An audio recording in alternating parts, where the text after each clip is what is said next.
Gracias por estar aquí con Gracias a usted por la invitación, es un gusto estar aquí, muy agradecido en un día en el que además corresponden las felicitaciones profesionales por el anticipo que dieron hoy. la mañana en Radio Anticipándose absolutamente a todos, casi que tendría que pedir perdón por la desconfianza porque yo decía, no lo está diciendo nadie más. Claro, Estaban todos los canales puestos ahí mientras yo aguardaba algo de lo que estaba sucediendo en la radio. ¿Qué pasó? ¿Nos cuenta, por favor?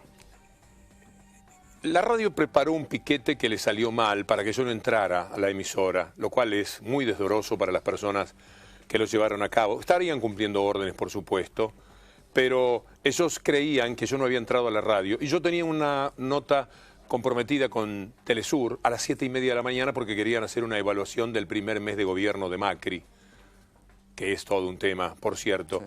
Entonces, para esto llegué a las 7 de la mañana, yo normalmente llego a las 8 a la radio, y ellos me esperaban abajo. Es gracioso lo que sucedió porque habían armado un piquete que finalmente no prosperó. Luego vinieron a buscarme para sugerirme, como veo que estaba allí muy claro, que bajara. Yo me daba cuenta que ellos ya ahora lo que querían era que yo bajara para después el piquete que no funcionó a la entrada de la radio me lo hicieran entre los pisos. Bajaba el segundo, bajaba el primero, cuando quería volver al tercero no me dejaban pasar. Y yo me quise quedar cerca de la única herramienta que podemos tener a mano en estos casos, que es el micrófono.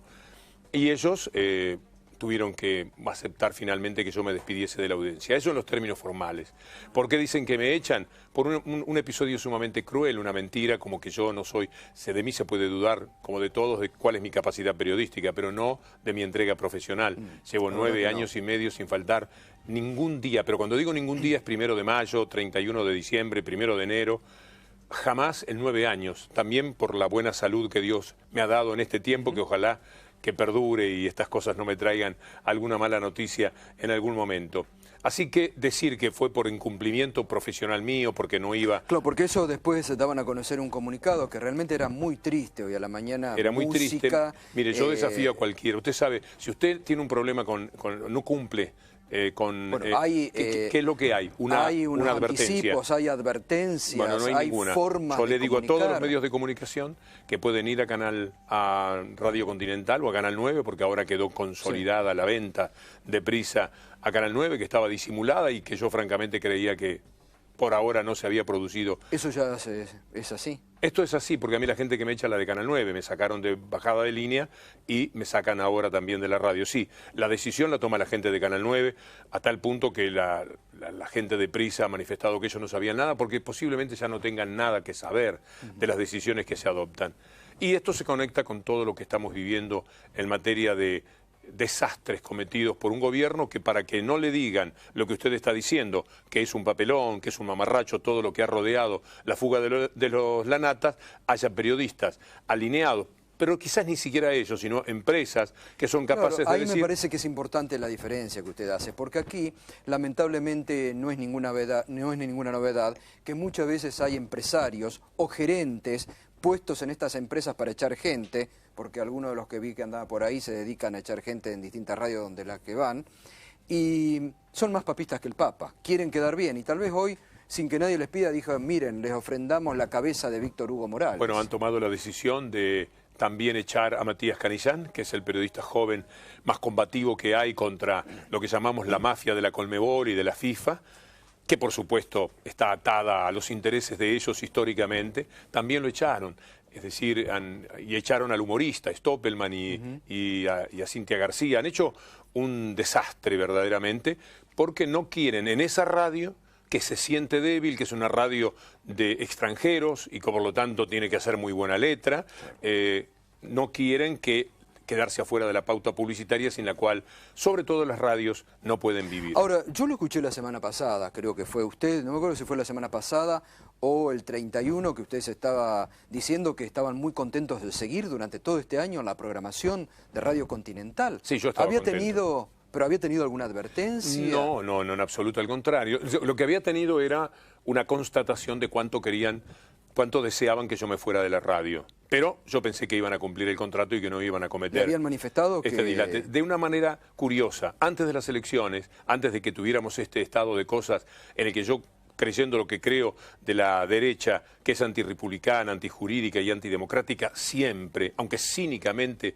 cada vez que gana un gobierno de sentido progresista, dicen que es autoritarismo y que es fraude y todo lo que normalmente dicen. Antes de las elecciones yo tengo un embargo de Héctor Mañeto, al que usted debe conocer. Ese embargo está complicando seriamente mi vida económica, en el sentido de que yo me quedo con una tercera parte y un poquitito más de mi salario. Entonces yo fui a la radio buscando, hagan algo, porque esto es muy injusto lo que me está sucediendo, mejórenme la situación, o páguenme todo el año junto y me voy. Era un estado de cosas completamente distinto. Cuando gana Macri, ahí la radio se decide a que yo me tenía que ir. Y me hacen una oferta, Gustavo, que por delicadeza con los números y con el oído de la gente, no se puede decir, de millones de pesos para que me fuera. Para que se fuera. Increíble oferta, la mejor oferta de toda mi vida profesional, al cabo de 52 años de profesión, era para que me fuera. Entonces yo me di cuenta que tenían mucho interés en que yo no estuviese allí por mi discurso, porque a ellos tampoco les gusta, porque yo no soy una persona que me maneje con obediencia de la línea editorial que tiene la radio, y muchas veces he sido crítico de la propia línea editorial. Bueno, me di cuenta que no querían que estuviese, pero nunca pensé que iban a llegar a esto, que sin decir agua va, motivó una actitud para mí bochornosa que hace a nuestra profesión, hace a la libertad de prensa y hace a la libertad de expresión y hace a la calidad democrática menguada, opacada, eclipsada que tenemos en estos momentos. Sí, además, mientras usted estaba llegando lo decía, ¿no?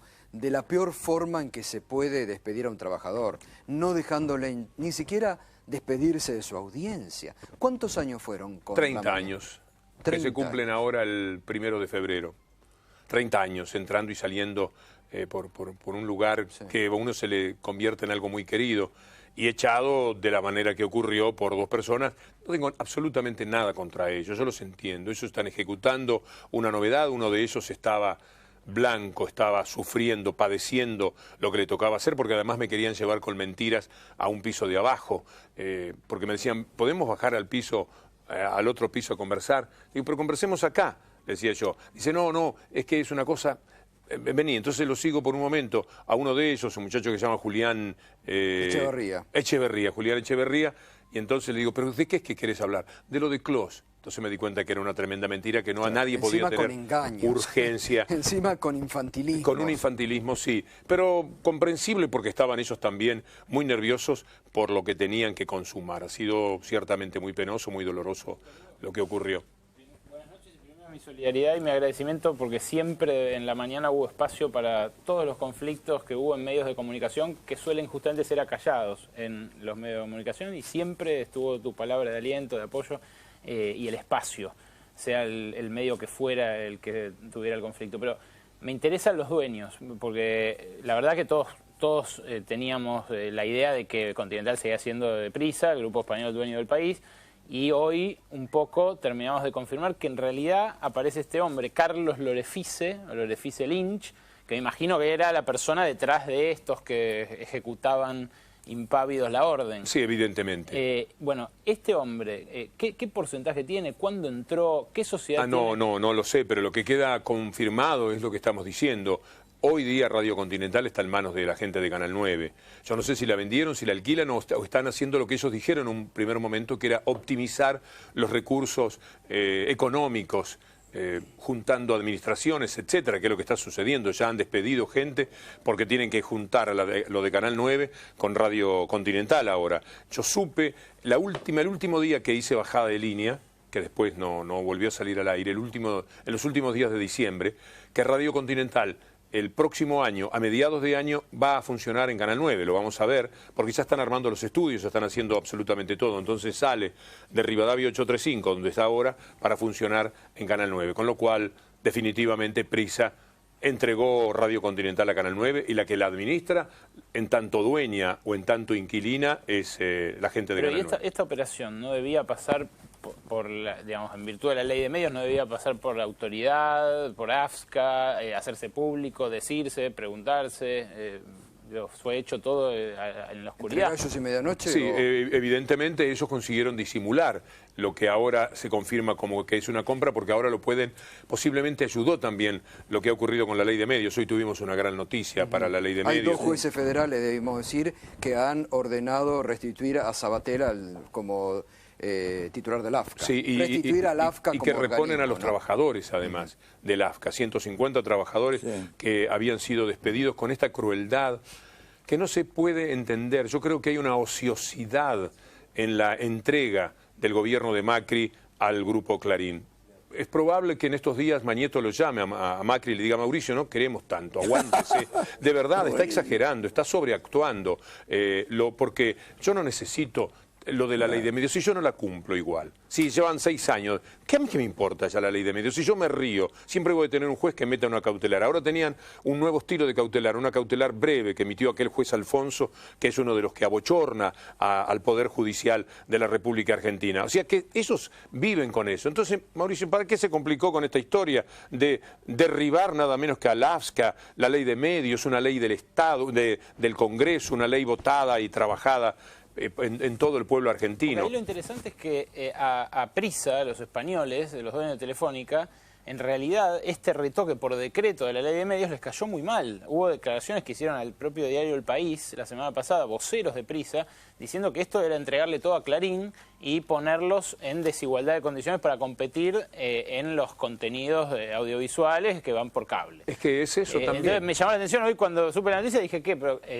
que Prisa, que está siendo perjudicado por el gobierno, ahora toma una decisión así. Evidentemente no era Prisa, pero además debe haber intereses empresariales que, digo, el gobierno de Macri hoy queda como censurando por el hecho de que vos no estés más al aire. Bueno, no cabe ningún tipo de duda. Claro, esto es una correspondencia no creo que a ellos plena les guste con tampoco. lo que hicieron con 678. Han quitado todas aquellas voces de empresas donde ellos podían incursionar y en otras han intentado y no han podido prosperar todavía, para que haya un alineamiento. De otra manera, ellos necesitan que en esta vergonzosa actividad que desplegaron para capturar a La Nata y compañía, se diga que es la lucha contra el narcotráfico. La lucha contra el narcotráfico. Gustavo, cuando hemos visto que la verdad, hoy yo le decía a la mañana, verlos en el estado en que estaban estos tres, en Pata y en Alpargata y reculando y ya entregándose, la verdad que dista mucho de lo que ha sido el Chapo Guzmán, que ahí sí está el narcotráfico. A La Nata lo capturaron a caballo,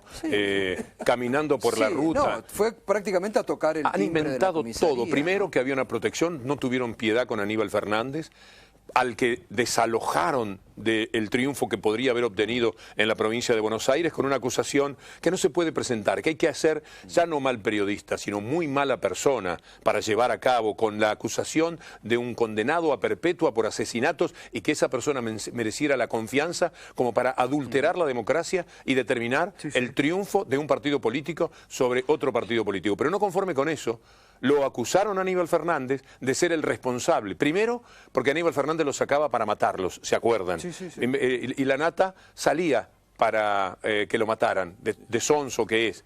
Después dijeron no, era para protegerlo, para ayudarlo. Hay conexiones políticas. Hicieron títulos enteros con el señor Mayo, de Quilmes, etcétera, porque supuestamente había conexiones políticas. Y además... Ahora, y después estaba todo el narcotráfico atrás ayudándolos y andaban poco menos que descalzos por los maizales argentinos, tratando de sobrevivir un poco más, ya casi deseosos de que los encontraran, porque para dónde iban a ir en esas condiciones en las que estaban. No, y además que hay todavía sobre este tema en particular, que después lo vamos a hablar con los invitados que tenemos ahora para la segunda hora, todavía puntos por aclarar, porque si es verdad que la ministra Patricia Bullrich estuvo a solas conversando con el señor Cristian La Nata, es de una gravedad muy grave institucionalmente. Además ya los abogados están diciendo que van a plantear nulidades al momento de las distintas declaraciones de Cristian La Nata, porque no se sabe qué es lo que hablaron en esa reunión privada en el aeropuerto antes de que se lo entregue a la justicia. Porque ni siquiera había un juez, ni siquiera había un fiscal, ni siquiera había un abogado presente en ese momento. Sí,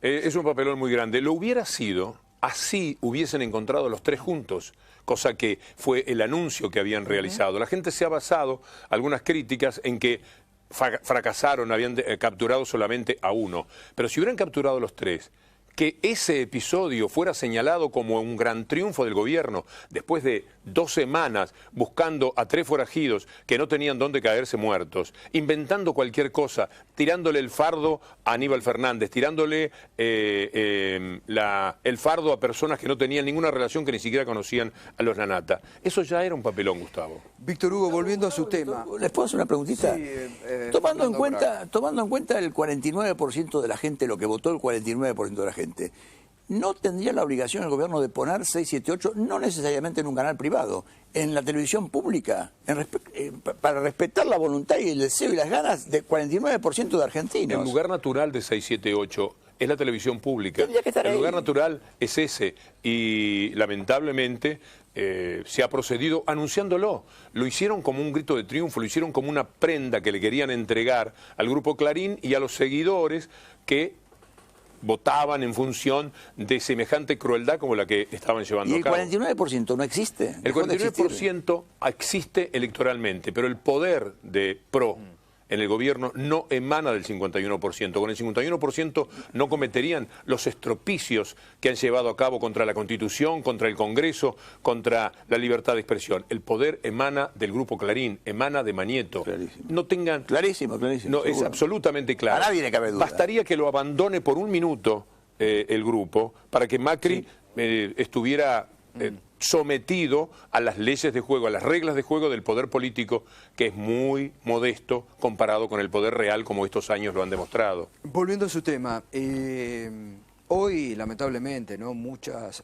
voces parecieron alegrarse de lo que le pasó a usted, lamentablemente, porque también anida en ciertos sectores mucho revanchismo, que esto es una pena muy grande, porque la verdad que el presidente, cuando dio su discurso inaugural, dijo que venían a unir a los argentinos y no a dividir, pero lamentablemente hay muchas voces dentro de su gobierno que hoy muchos se alegraban, incluso muchos colegas suyos, míos, ex directivos de medios, pero están con esto en forma permanente, que usted es una persona muy cara, que hoy por hoy ningún medio soporta económicamente una persona como lo que usted cobra. Hoy muchos trataban de justificar lo injustificable. Es muy probable que sea así, pero el dinero que van a gastar es mucho más de lo que les hubiera costado mantener las reglas de juego y el contrato que teníamos hasta el próximo 31 de diciembre.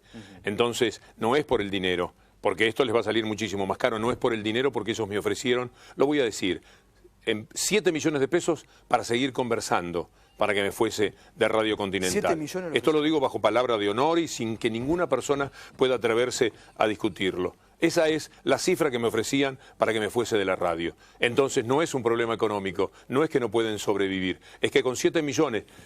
de lo que había otra conversación, por ahí en el remate llegaban a más. Si yo me hubiese plantado en exigencias económicas y no les hubiera dicho olvídense de la plata, ahora yo no me quiero ir porque siento que traicionaría a la gente que ha creído en mí. Porque una cosa era irme en el estado de cosas anterior y otro muy distinto, irme cuando cada voz que sea capaz de confrontar con esta derecha enceguecida que tenemos y antirrepublicana como es el comportamiento que está teniendo, yo me sentiría que le di la espalda a la gente que ha creído en mí. Entonces yo no me puedo ir a mi casa con un dineral y quedarme muy tranquilo, muy pancho y disfrutarlo. Preferí, y esto lo digo exactamente como lo digo, preferí irme sin un centavo cuando terminase el contrato, cobrando lo que en definitiva es el 30% de mi salario. Por una cuestión de fidelidad a la gente que... me ha seguido, cada uno de nosotros tiene su audiencia, un cierto respeto.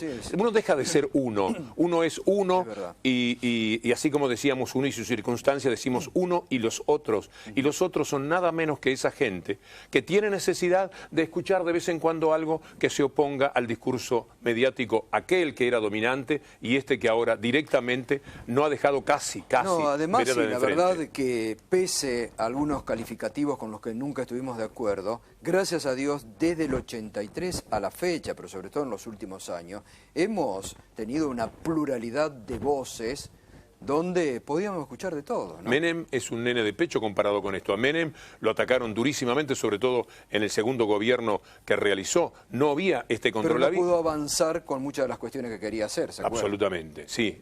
Porque hubo un control ciudadano muy fuerte y también en ese momento de algunos Porque medios, en aquel ¿no? momento no jugaba. El Grupo Clarín tenía poder, pero no era un poder que se llevaba todo por delante como ahora, que tenemos una mezcla de locura de poder, porque el poder genera de alguna manera esto que le está pasando al Grupo Clarín, intereses que le han tocado y que no lo pueden de ninguna manera sobrellevar.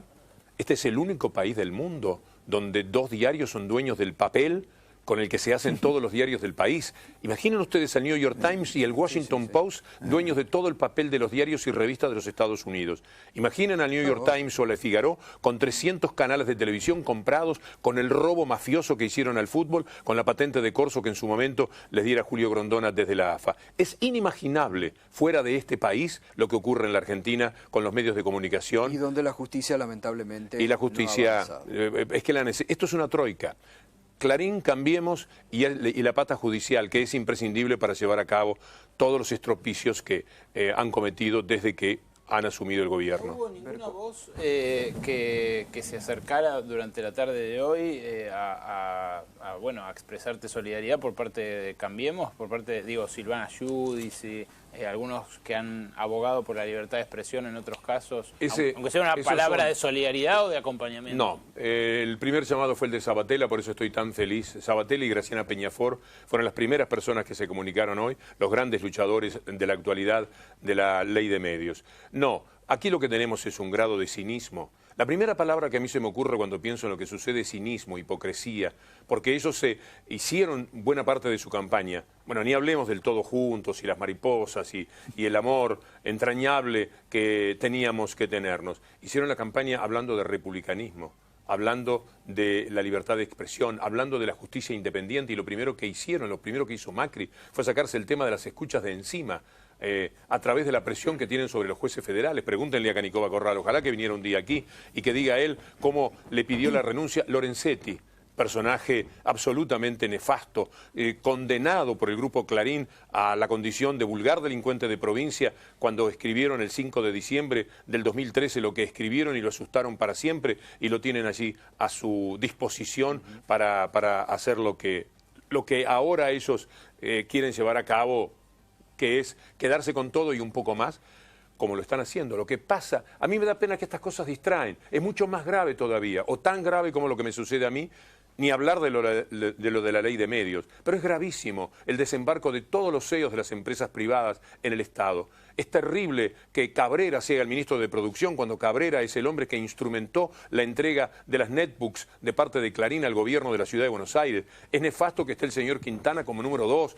del gabinete, de la jefatura de gabinete al lado de Marcos Peña, cuando ese señor Quintana es nada menos que el hombre que consiguió que Pharmacity, cuando la legislatura votó que las farmacias se tenían que comportar de otra manera en el mostrador, con el farmacéutico al lado, a Pharmacity no le convenía, y Quintana fue el que hizo el lobby para que Macri vetara esa ley. Entre los muchísimos vetos de Macri, que ahora se destaca por los decretos, entre los muchísimos vetos está este, y estos son los funcionarios que tienen, 4 o 5 hombres de Techin, Pharmacity, ni hablemos de Clarín, que en todos los lugares hay un hombre de Clarín, de Pharmacity, de Pegasus, de todo del Deutsche Bank, de Banco Galicia, todos los elementos dominantes de las empresas han recalado en el Estado. Todos los que antes hacían lobby para los intereses privados ahora están en el Estado, atendiendo ellos, ya sin necesidad de hacer lobby, los propios intereses que llevan adentro del Estado. Eso es tremendamente grave. Otro de los argumentos, porque quiero charlarlo con usted, que trataban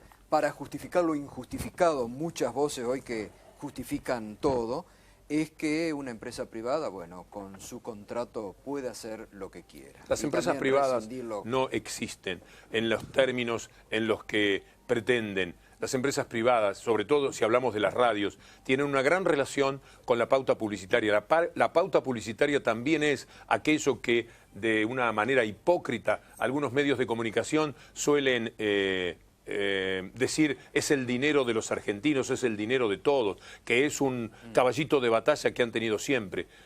Cuando alguien de Clarín cobra un sueldo, ¿qué cobra? de la parte de la enorme pauta publicitaria que tiene de todas las provincias, ni hablar de las más importantes, o está cobrando de lo que una fábrica pone de publicidad? ¿Quién sabe esto? No existe ese poder privado en el que ellos se refugian para tener periodismo independiente. ¿Por qué necesitan mostrarse como independientes? Para parecer que hablan con distancia de los episodios que ocurren en la vida de la sociedad. Y no es así, son parte de esos intereses. Ellos hablan de periodismo independiente porque esto supone que es una manera de jugar como fiscales que actúan en el nombre de la gente. Y lo que en realidad son es personajes que se han lanzado a controlar absolutamente todo desde los medios de comunicación con los intereses económicos que ellos conllevan permanentemente. ¿Ha tenido tiempo para pensar en este día qué va a hacer de su vida a partir de mañana? No, Mañana están todavía no le di, un... todavía no tengo ni la tristeza que seguramente voy a tener. Aún no siento el vacío natural que va a tener la mañana de la próxima jornada para mí. Todavía no, porque estoy un poco entre la perplejidad y el deseo de participar fuertemente, férreamente, en este momento con oportunidades como esta que me brindan ustedes, de poder decir cómo pienso yo las cosas y debatir de la manera que sea necesario para que la gente por lo menos se informe debidamente, para que la gente eleve su lucidez y su conocimiento de lo que sucede en la Argentina. Aquí están ya avasalladas el sentido republicano cuando se desobedece por completo, se saltean como lo han hecho al Congreso Nacional. Aquí la justicia se ha convertido en una justicia de risa en función de lo que han sido las primeras medidas que el gobierno de Macri consiguió con el tema de las escuchas. Con el testimonio de Montenegro, que dijo, no, yo lo elegí, Alfino Palacios, consiguieron que con eso el juez dijera, ah, bueno, después de haber pensado en el juicio oral y todo, bueno, entonces si es así, vamos a desincriminarlo al presidente de la República, que por ser presidente de la República eso se entiende que no podía estar procesado después que pudo ser candidato. Todo es una gran vergüenza, una manera muy cínica de comportarse. Mañana están convocando a una manifestación en su apoyo. Sí, voy a ir. A mí me Mayo. cuestan mucho esas cosas. Yo soy una persona increíblemente tímida dentro de todo, como cualquier persona. Yo creo que cualquiera se imagina abrumado por esa circunstancia. Pero voy a estar. Voy a estar porque sé que tengo que ver con la reacción de la gente. Pero sobre todo voy a estar para que se levanten banderas en función de lo que estos jueces hoy dictaminaron por la ley de medios. ¿Alguna entidad periodística de la Argentina ha emitido un comunicado? No, yo no tengo ninguna aspiración. FOPEA es un brazo extendido de Clarín que no tiene absolutamente ninguna relación con la pretensión que tiene, fundado además por Santoro, que es el personaje del periodismo más complicado y que más fuertemente ha mentido durante el 2015. Es una manera de ser que a mí, si me apoyan, francamente, no me parece que resulte relevante y no creo que lo hagan. ADEPA son ellos, ADEPA es Mañeto, la CIP son los Mañetos de nuestro continente, por lo cual no aspiro ni deseo absolutamente nada de ellos. Me alcanza con la gente, me alcanzan con los colegas, que puedan de alguna manera separarse de las viejas antinomias y de los rencores y de los celos, que como en toda profesión existe. Y que... Sí, lamentablemente en esta existen muchos, sí, ¿no? Pero bueno, sí, Víctor Hugo hay que separar las cosas. Sí se expresó hoy, yo también, como te decía al principio, me hago parte de eso, la solidaridad del Sindicato de Prensa de Buenos Aires, tanto con vos, eso sí vale, como con Matías Canillán, porque de verdad han estado siempre en la difusión de conflictos y los delegados de los otros medios lo reconocen. Pero ¿qué otra cosa podemos hacer los periodistas? Sino protegernos. Lamentablemente Estamos es raro. en manos de los dueños de los medios, que son el verdadero poder. Aquí lo que existe es libertad de empresa. Y algunos periodistas, 10 o 20, que consiguen tener lo que llamamos chapa, lo que llamamos credibilidad frente a la opinión pública, para poder salirse de la línea editorial que quisieran marcar todas las empresas, porque les gustaría hacerlo.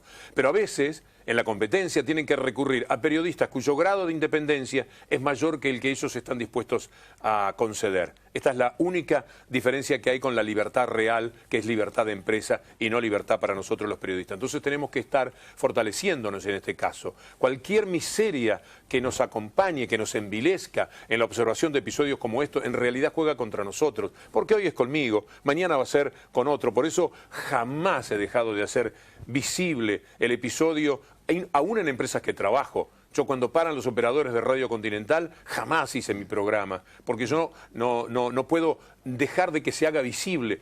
Cuando uno dice, soy solidario con mis compañeros que están de paro, pero adelante, y le hago señal al otro operador, al jefe que tiene que lamentablemente trabajar, y hago mi programa. Yo no estoy permitiendo que sea visible el drama que están viviendo ese día mis compañeros que están de huelga. Y así, si es con el propio, imagínense con los otros medios de comunicación. Ahora está el Grupo 23, con el que yo tengo una relación casi de cariño porque estoy desde el primer día. Fui de los convocados al Grupo 23. Pero allí hay un desbarajuste enorme. Se denuncia la posibilidad de un vaciamiento. Sí. Allí hay empleados que no cobran hace meses. Y no estoy hablando de personas con mi solvencia, porque yo también tengo una situación complicada en ese sentido, pero no tiene el peso que tiene la de los trabajadores. ¿Cómo yo podría, por la relación que uno establece mucho más con el dueño de la empresa que con los empleados, a los que conozco solamente a los de deportes, cómo yo podría no hacer visible una situación de injusticia de trabajadores que han apostado y que han dado su vida, su trabajo en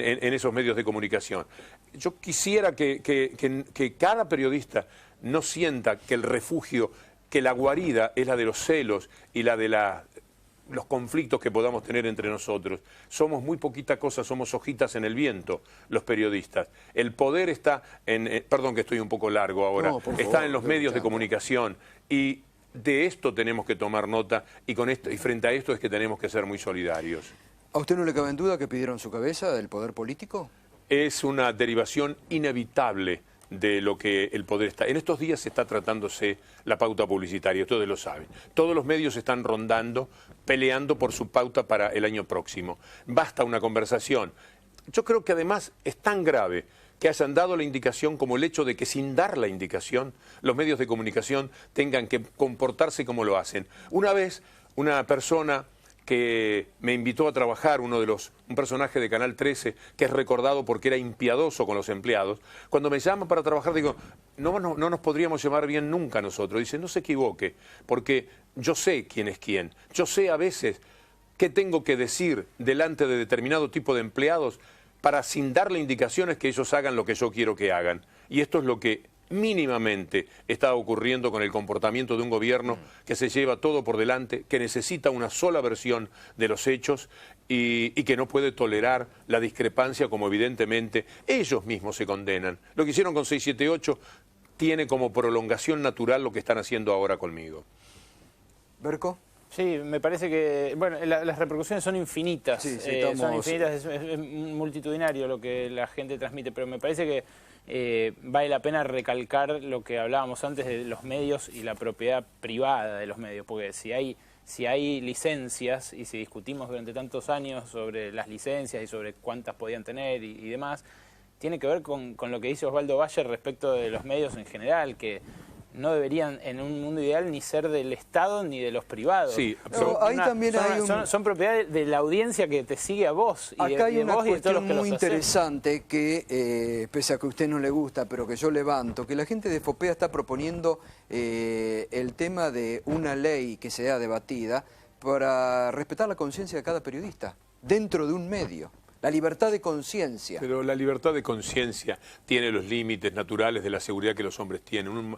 No estoy de acuerdo, Gustavo. FOPEA estuvo contra la pretensión de darnos nosotros un código de ética, así como los medios de comunicación tienen manuales, que los periodistas se reunieran y dijeran, mira, hay cosas que no se pueden hacer, hay cosas que son amarillistas, hay, bueno, mil cosas que darse un código, y salieron ellos a rebatir esto.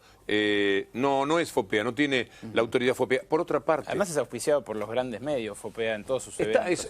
Estos son los grandes medios. Yo lamento que hay gente que... Todos necesitamos un grupo de pertenencia en la vida. No podemos vivir sin pertenecer a algo. Y muchísimos periodistas acompañan FOPEA sin darse cuenta qué es lo que han hecho en la cúpula en todos estos años. Ahora están con el perfil mucho más bajo, porque creo que se dan cuenta de que nosotros hemos entendido al juego con el que se corresponde. No es FOPEA una entidad que pueda hablar de comportamientos éticos, etcétera, porque lo menos que puede hacer un periodista es pronunciar desde dónde habla, desde qué lugar. Pero ibas a hacer una reflexión respecto de la propiedad de los medios de comunicación. ¿Vos tenés algo pensado a ese respecto? Digo, ¿cómo se podría evitar que esto sea visto desde el sentido común de mucha gente como un problema entre privados? y que eso soslaye tus oyentes, tu trayectoria, ese diálogo cotidiano, ese fenómeno comunicacional que se produce, que yo soy economista, es muy superador del fenómeno económico de la publicidad. La ley de medios nos abría el juego a que los periodistas podamos, porque lamentablemente además los grupos periodísticos no son en general, son muy pocos los que son periodistas de verdad. Clarín es un grupo de contadores públicos que no tienen ninguna referencia con la ética. Es contador público Manieto, es contador público Aranda, es contador público Pagliaro, no tienen nada que ver con el periodismo. Jamás escribieron una nota, no sabrían quizás redactarla en los términos periodísticos que corresponde. Y así, lamentablemente, muchos medios, porque ¿qué son los medios? Los medios son el desembarco de los intereses en el mundo capitalista, en el mundo neoliberal, de aquellos que tratan de dominar la opinión. Históricamente los medios se corresponden con eso, para desde allí operar políticamente. Clarín es un diario en su origen profundamente político, lo cual no era un obstáculo para ser respetuoso de Clarín, como hemos respetado hasta que la nación entró en la locura clarinista de mentir como ha mentido, de una forma en la que se les fue la ética también como si se hubieran desfondado. La Nación, todos cuando lo leíamos sabíamos que es un diario de la derecha, y cuando leemos Página 12 sabemos que es un diario progresista. Y leyendo Página 12 y Clarín, para citar dos claros ejemplos, más o menos uno compone el punto de vista que tiene. El drama de los medios ha sido incursionar como lo han hecho en la mentira. La diferencia entre la derecha y el progresismo es que la derecha miente sin ningún tipo de problema. Cuando yo escribí un libro que se llama Mentime que me gusta, tomé 200 mentiras del año 2014 de las tapas y de los títulos, y escribí 50 capítulos para no ser redundante en algunos capítulos. Porque lo que ha pasado ahora es que a lo que ideológicamente tenían, le agregaron la mentira por los intereses que se generaron en la discusión a partir de la ley de medios, que conllevó, por otra parte, el viejo tema de papel prensa. En eso estamos. Así que la ley de medios es la que nos abre el juego, para que usted y yo podamos asociarnos y ver si tenemos posibilidades de abrir un medio, de participar de alguna manera, y que sean periodistas los que lleven a cabo esa ilusión. No en todos los medios ocurre lo mismo, en muchos lados los medios corresponden a periodistas, pero los hegemónicos, los más importantes, ¿qué son los Aguiar como periodista? ¿Qué significan? Los Aguiar, que son el punto inmediato de referencia que tenemos de lo que ha ocurrido con el desbarranco del periodismo en la República Argentina, acompañando de la manera que lo han hecho al Grupo Clarín en esa capacidad increíble para mentir. Se vuelve de cualquier mentira en la Argentina. Los medios dicen, Máximo Kirchner tiene 60 millones de dólares, después no existe. Yo no sé cómo hace Santoro, porque yo con lo que no podría vivir es con alguien que en la cara me diga, usted mintió cuando dijo tal cosa. Habló de una cuenta que no existía, no la cuenta. No se piden disculpas. El banco no existía. Y no se piden disculpas. No se piden disculpas. No existía el banco. No existía el banco. Han sido capaces de mentirlo de Kicillof, de llenarle la cabeza a la gente diciendo, miren lo que gana. Que cuando uno habla de estas cosas parece que uno está defendiendo a los funcionarios de gobiernos. No, yo estoy hablando de los medios de comunicación y su enorme capacidad para mentir. Lo de Kicillof no tiene nombre. 400.000 pesos por mes, ¿qué me dicen de Kicillof en YPF? Nunca ganó un peso, no cobró un centavo. En la fantasía de la gente. Yo, 2 meses después, en una discusión, en una cena, una persona dijo, bueno, pero también hay que ver la que se lleva Kicillof. ¿Cómo alguien mantiene ese nivel de desinformación?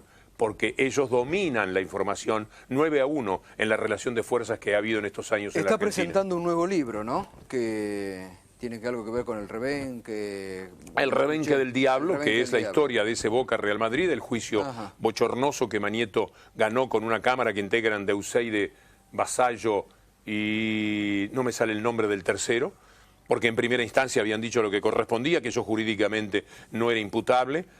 En la Cámara decidieron que sí. Cuando llegó el tema a la Corte Suprema, Lorenzetti dijo, no voy a tocar esto que es contra Manieto, aunque sea por poco dinero, porque para Manieto no importan tanto 400.000 dólares. Lo que importa es disciplinar. Lo que importa es que se vea qué le ocurre a los periodistas que se animan con ese tremendo poder. Entonces, ganaron el juicio de esa manera y después dijeron, los condenados son ATC, Metzger, que era el productor del programa, y Víctor Hugo. Pero el que paga es Víctor Hugo. Y que Víctor Hugo, en todo caso, le cobre, si puede, a ATC Residual y al productor Metzger. Esto han sido capaces de hacer, para disciplinar, para doblegar a la gente. Invadieron mi casa, allanaron mi casa para ver qué cuadros tengo, para intentar quedárselos. Después fueron contra el sueldo. Más no pueden hacer contra un periodista. ¿Se siente perseguido?